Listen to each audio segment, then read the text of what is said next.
In the early 1930s, there was a beautiful young woman who could be seen most days collecting plants from Sefton Park. She wouldn't go for the usual pretty flowers, but would collect weeds and mushrooms. Now, a few of the young ladies would approach her, but when they saw how scruffy she was and dirty, she wasn't proper enough to converse with. The local lads, however, had no problem approaching the beauty.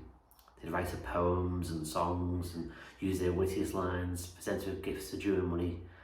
Each time, she would take the gift, thank them kindly and walk away, since she had no time to spare. Over the years, these young men would bring her more and more expensive presents. Each time she would accept it and walk away. And one night at the local bar, the young men would talk about this young lady and soon realised that none of them had planned to give her gifts, but as soon as they saw her or thought of her, they felt compelled to. An elderly magistrate was sitting in the bar during the conversation. He said the same thing had happened to him and his friends when they were young men. Now, there's no phones or cameras, so no one had a picture, but one of the young gentlemen had done a sketch of her. The magistrate declared her to be the same woman he'd given a family heirloom to 20 years before, but she hadn't aged a day. The magistrate, being a God-fearing man, said that she must be a witch, and on the next day he would be with Park and arrest her with 2 police officers.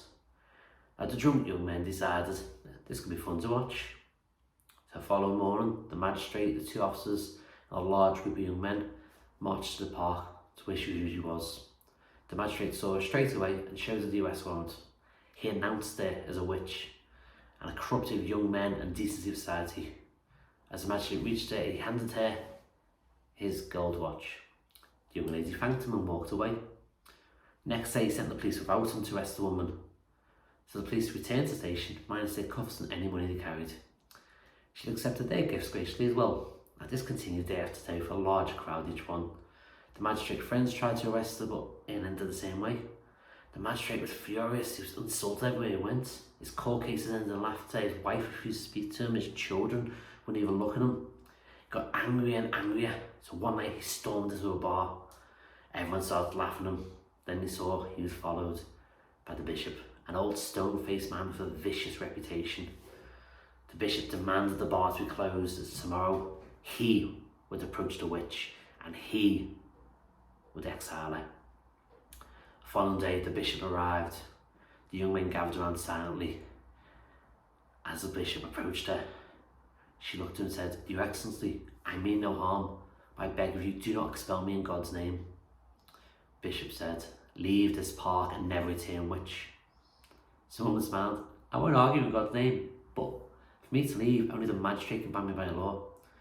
Bring him to me, and I will follow him up the park and never return."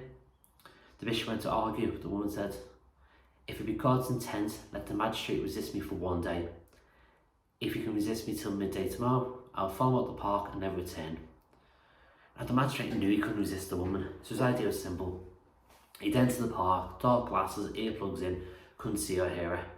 The bishop and the crowd wouldn't know he was trying to block his senses. He'd just go up to her, exiled, everyone happy. So the day before, he dreamt of her. He dreamt of nothing but her. In the end, he got the servants to tie him up to fight his urge of running to the park and proposing to the woman. Next morning, he was taken to the park. He was covered in bites and bruises from trying to break through his ropes. He had his earplugs in, his glasses. He walked towards the woman as the clock struck 12. How his wife clung to him, stopped him running. And the bishop spoke. "Witch, it's reached midday, and the magistrate has resisted you. Leave and never return." As the clock struck 12, the woman approached the magistrate, smiling. "You have resisted me. I will follow you when you leave the park." And she removed his glasses. He then dropped to his knees, screaming for her to marry him. The bishop said, "It's too late. You've lost and must leave." The woman smiled and motioned to the elderly magistrate on the floor. "I will follow you up the park, but if you don't leave, then I don't have to." Suddenly there was darkness around them, as if the sun had been blocked out. They lit the torches and saw the woman was gone. And where the magistrate had been was a strange small tree trunk. When they looked at the pattern, it did look a lot like the magistrate, but he never left the park. she never followed. She was never excelled. So if you do see someone gathering mushrooms and weeds and think, I'm going to go over and have a little chat with her, I'd just leave it.